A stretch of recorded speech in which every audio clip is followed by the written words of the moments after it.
Hello beautiful starlets. So this video is going to be on Patreon, but we're probably going to shift it over to YouTube quickly because it's very topical and I really want to talk about this from a spiritual perspective of the spiritual implications of a kind of, I'm going to call it toxic empowerment. It's not actually empowerment. And I think to discuss this and elements of what's going on in the social media world right now, I guess, really highlights some issues that I think are important for us to discuss on the one hand in terms of shadow work, in terms of just paying dues to this topic and having a discussion about it, as well as the spiritual implications of this topic and how it affects how we are spiritually protected, what we pick up from the ecosystem, things that we've been conditioned with by society perhaps a little bit. And let's just get into this because this is a topic and a half, guys. So if you don't know, right now there is a lot of social media hype around Shallon Lester, who's a former editor of Star magazine, and she is in a lot of hot water, and rightfully so, to be honest, for a number of different factors. Now, she has a YouTube channel and a big YouTube following, and a lot of her message appears to be about female empowerment.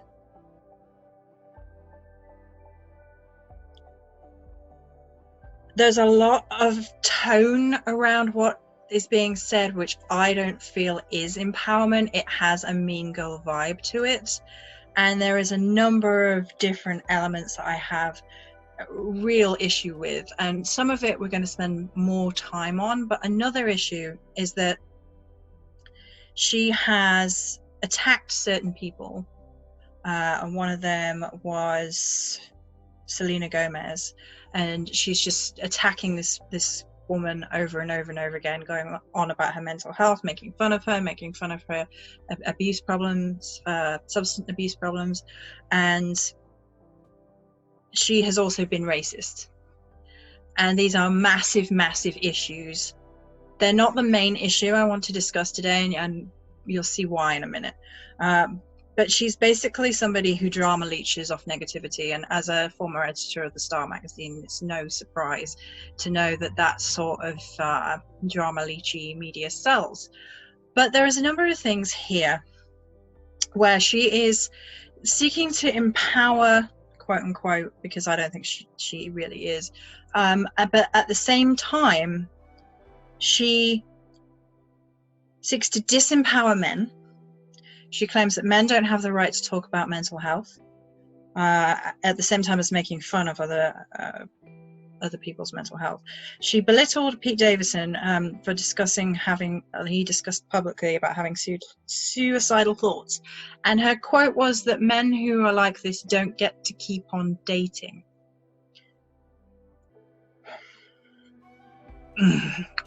And then the other really worrying part of this is that she aims at very young men. She was dating, I think it was a 17 or 18-year-old boy when she was reportedly 25, but she was actually 29 because reports are coming out that she's lied about her age. She's older than this now. And she objectified teens like Justin Bieber when he was 15 years old. And that, yeah, she was 29 at that point and had lied about being 25.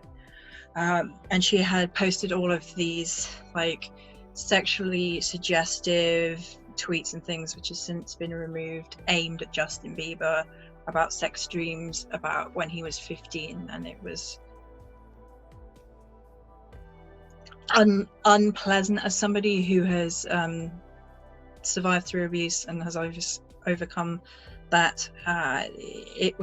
She sounded like an abuser, and she was using the language of an abusive person, and saying, that men can't be abused. It was something else that she claimed. And yeah, I'm going to give us all a minute to just breathe after discovering that. So if you haven't heard of this, it is happening at large in the YouTube. Communities are talking about it quite a lot, and I heard it from I think it was the beauty side of things. Like, they were talking about it, and how, yeah, basically she'd been aiming at very young men, dating very young men around 17, 18, flirting with different men around that age. And that is really power imbalance and youth-centric cultural norms that prop this up. So when people date someone who is an awful lot younger than themselves, when somebody is in the 29, 30s, and they're dating someone who is just an adult, although 17 isn't considered an adult, in the UK the age of consent was 16. I think it still is. It's not something that I keep up to date with, to be perfectly honest, but that massive difference in age is most of the time a massive power imbalance. The person who is a lot older has a lot more experience, has a lot more life lessons under their belt. They usually have more money and a solid job and things like that. And somebody who's 17 or 18 is unlikely, not 100% of the time, but unlikely to have a full-time job, unlikely to have money behind them. And so there's a monetary imbalance that happens. And I'm going to address the masculine and feminine thing in a minute, but I really do want to talk about that kind of power imbalance and how I think it is a disease that is promoted by abuses and is like sneaks into so much of the social media and cultural norms of what beauty is, and we have to be youthful all the time, and there is no veneration for age. There is this ageism that happens, and you have to be youthful, and as if the pinnacle of beauty is youthful, unexperienced, has no lessons, is a blank slate. It feels very power controlling, very power hungry, and because people at that age, and myself included at that age, you didn't have a massive grasp on how the world worked. You hadn't been an adult for very long. I was thinking, when I was a teenager, like late teenagers coming into 20s, I wish we'd had more lessons to prepare us for real life stuff, because you get kind of thrown out into the world, and you're thrown into finances and debt, usually if you're going getting student loans and things, and it's all like a mess, and you feel like you get dropped into the ocean at the deep end when you hit those ages, like, you're not a child anymore, boom. And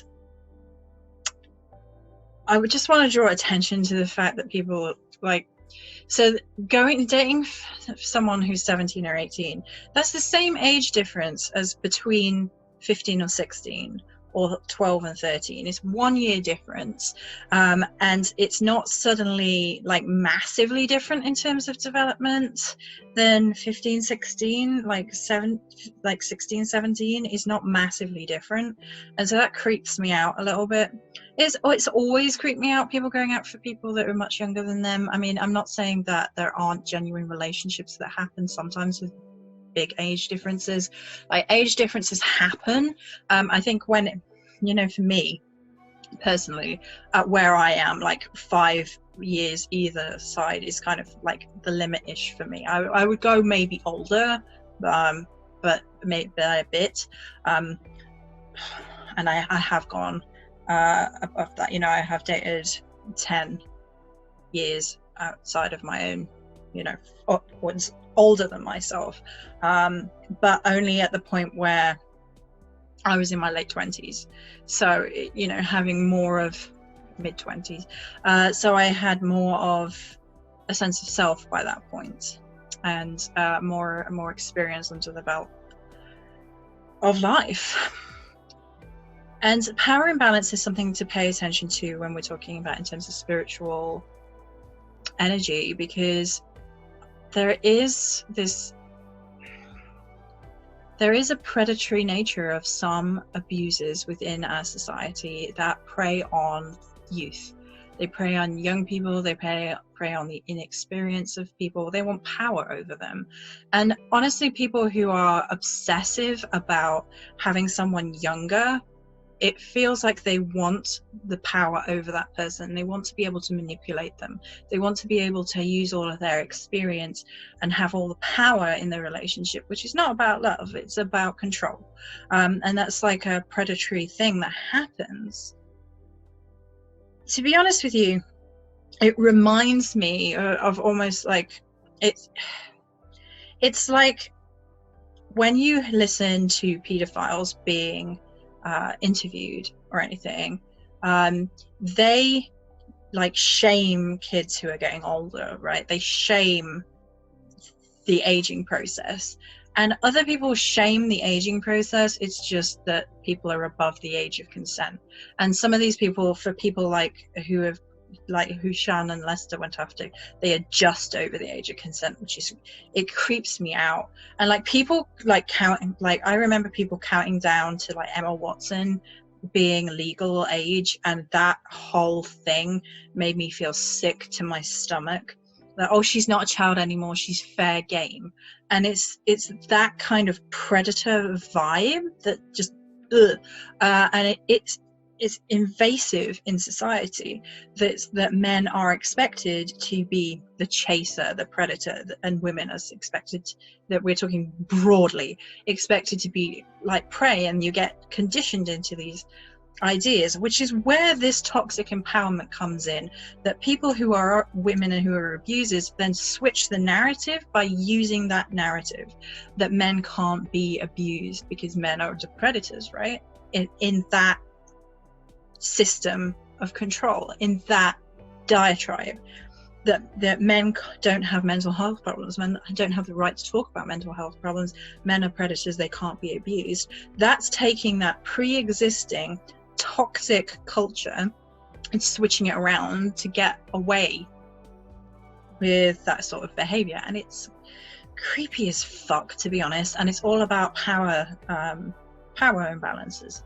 It's all about taking away somebody's free will. It's trying to like insert dominance over someone else because of age and inexperience and things of that nature. I'm not saying that all relationships with a gap don't work, and there will be exceptions for people who are 18 and fell in love with someone who was 35 and it's all worked out forever and it's great. And I'm sure, you know, there are those occasions, but for me, generally, like this is definitely, I mean, she's an abuser on many levels by the sounds of the things she says and promotes, and how she basically tries to make men less than human and less than mentally cognizant as well, as if they don't have emotions and they don't have mental thought patterns complicated enough to merit having anxiety and depression and so on and so forth, and taking them out of the dating pool as if that's all that they are used for. And I find that abhorrent no matter who it's being aimed at. And I just wanted to talk about that power imbalance and that youth-centric abuse energy that is prevalent right now, that is of discussion right now. And so it really just it smacks a little bit of that abusiveness to have that conversation about where you're only worth something while you're youthful. And I was thinking about this from all the disgusting angles that people usually bring into it, right? Like, what is the argument, for devil's advocate's sake, we'll call it an argument, of people saying, oh, well, they want someone younger and more youthful, blah, blah, blah. Well, some people are going on about biology, right? And so, oh, well, they're going to be healthier and fitter and blah, blah, blah. Well, that's crap, because there are older women up to, you know, I've seen elderly women like in the 50s, 60s, 70s, 80s, and even, who are fitter and healthier than some of the younger generation. And people who are doing marathons at an older age, people who are in the gym at an older age. So physical fitness is not a thing. It's not completely correlated to youth at all, and that's not an argument. And then to see, you know, oh well, someone who's fertile, and then that doesn't work either, because more women are choosing to have babies later, into their 30s and such, and it's fine with biology. And for men it really doesn't work, because men can have, men are fertile for life pretty much. They can have kids like when they're 60, and they can still get women pregnant, so that doesn't work on the masculine side of things at all. But it's also, we have to point out that treating people like vessels to reproduce is disgusting. Like, that's their only purpose in life. And I honestly think this is just brought out as an excuse, because it's nonsense. Because, to be honest, the people who usually tout this either don't have kids, don't want kids, or probably shouldn't be having kids, because it's just an excuse for whatever it is. I honestly feel like the only reason to be like, I really want someone younger than me, is control. Because if you are so indoctrinated into the idea that an older person cannot be beautiful, there is something very disconnected there. There is a currency in our society which undermines beauty in age, more in women, because you get the silver fox archetype as a guy, and the distinguished older gentleman, and women are down for it.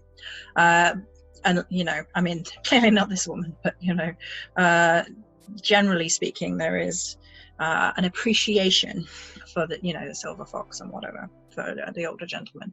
But for women, this oppressive forcefulness into, you can't be beautiful if once you've peaked, and you peak apparently at 25 or something, is what this line of reasoning thinks.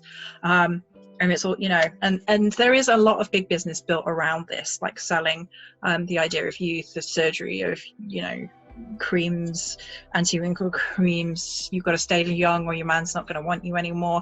And there is sadly a backup for that, with people cheating with younger women. And I've heard all of the diatribe about this. Oh, well, they're more young, they're more young, they're more beautiful, blah, blah, blah, it's going to happen. And it's just like, I don't think it's anything to do with looks. I think it's to do with people coming into their power and not being dominated or controlled, or not fulfilling the whatever role it is that an individual has put on them. So they go after somebody they think is more impressionable, and can just be used sexually, probably. I don't think it's a fair argument either that people are more sexually active as young people. I think that older women and older guys have learnt, hopefully, a lot along the way, and they know how to please and be pleased and take charge of that. And I think that might be it.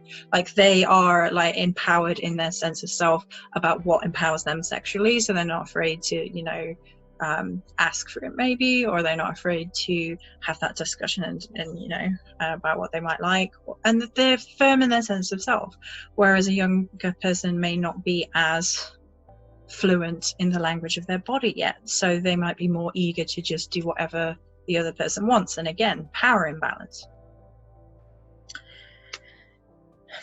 I have seen people who have been abused take on the language of the abuser, which can often be this line of reasoning, this youthful centric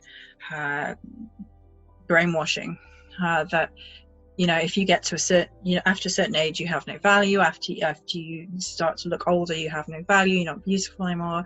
You can't celebrate the lines of your skin. You can't celebrate the beauty within who you are as an individual. It's very ageist, and there is a line of like power imbalance. And I honestly feel like it's because the older you get, the more you peel away the layers of conditioning, the closer you get back to that sense of who you are without apology. And that's empowering. That is empowering, getting back to that sense of self, of who you are without apology.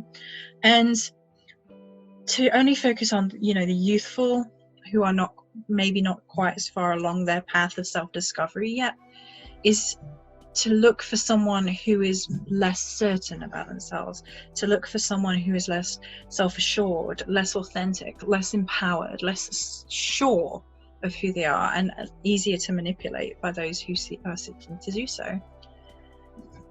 And so what are the spiritual implications of this topic, and why did I feel like we needed to talk about it in the protection cycle? Well, firstly, we need to be aware of these sorts of behaviors, both the conditioning in society so that we can look at it, become aware of it, and choose to reject it, but also because those energies are sort of floating around in the ether right now, making me feel a bit sick, so I'm sure they're making other people feel sick who come across them.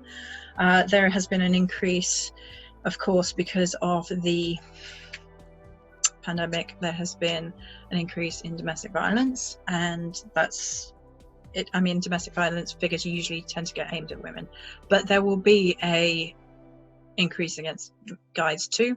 And I think it is important to firstly honor men as spiritual beings who have the right to their mental health care and to talk about those things. And the more they talk about the mental health things, I think the freer and more liberated they will feel, and the more balanced things will feel. Because this idea that men have to be like masculine, grr, never say anything, keep it all inside, and stay in the dating pool, as this woman put it, and then, you know, then that kind of feeds that other toxicity that women have to be young and pretty and airless and don't have opinions, keep their mouths shut.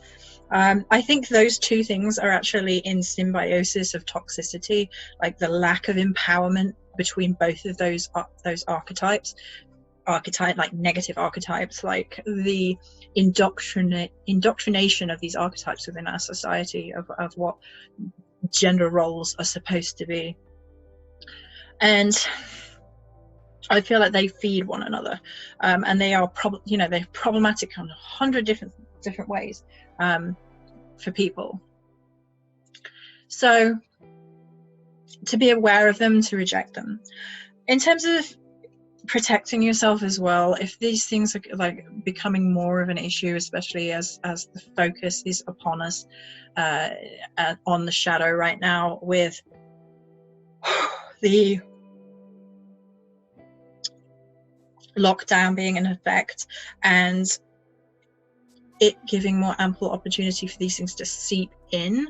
I've seen, and I will explain why, I have seen some pretty foul things since lockdown began. I've seen an increase in creepy behavior. One of the ones that really creeped me out is I'm on TikTok now.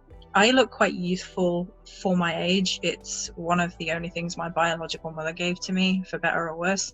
And so quite a lot of the time people mistake my age. And there is this guy who's on TikTok, and bearing in mind that TikTok's average age is probably 18. There's a lot of very young people on there, younger than 18, and a fair few people who are like older than in their 30s and stuff, but probably between 18 and 25 is the majority. Maybe it's more like between 14 and 25. I'm not 100% sure, but it's young, right? It's youthful. It's known to be.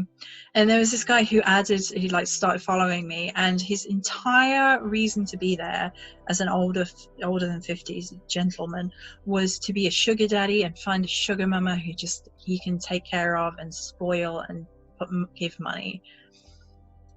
And I was like, that's so creepy. It creeped me out completely. Now, if some people want to do that, then that's their choice. But I do feel like that whole dynamic is based around power imbalance.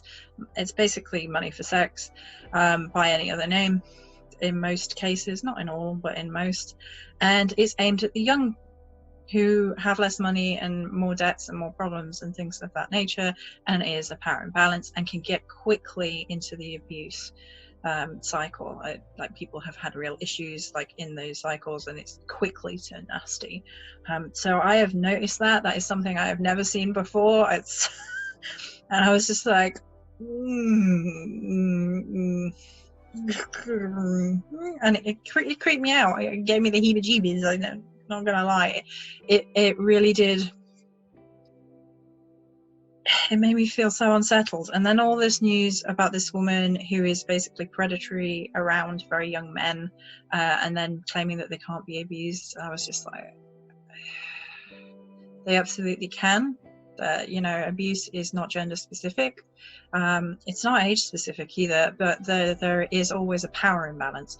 People will find a way of dominating their target in order to victimize them. That's the point of it. That's what abusers do. They're looking to abuse through power imbalance. So let us protect ourselves from major imbalances of power. Let us look at where we feel empowered and where we feel disempowered. Let us look at where we feel uncomfortable in a particular situation because someone is trying to take advantage of a situation or like pull one over on us. Let us look in terms of energy about how it feels around a situation. Let us have conversations with people who are younger and let them know that they can say no to these things, and maybe they should say no to these things. We can't dictate to them. We can't dictate to anybody. It doesn't work. But we can share that, you know, they are better than a young body to be used, because they're going to look back on that someday and feel used or worse. And then that's going to be something they're carrying and something they have to work through. And I wouldn't really wish that on anybody, just because of these gross power imbalances that are prevalent within society, and some people are taking them to the extreme and, you know, using them to justify abuse.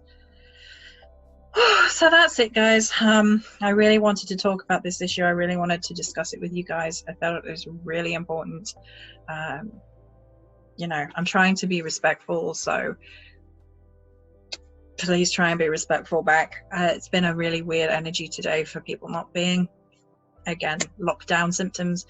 So many blessings. I will catch you on the next one. And I mean that more for when this goes on YouTube, which it will pretty quickly, if YouTube is working, which it wasn't this morning.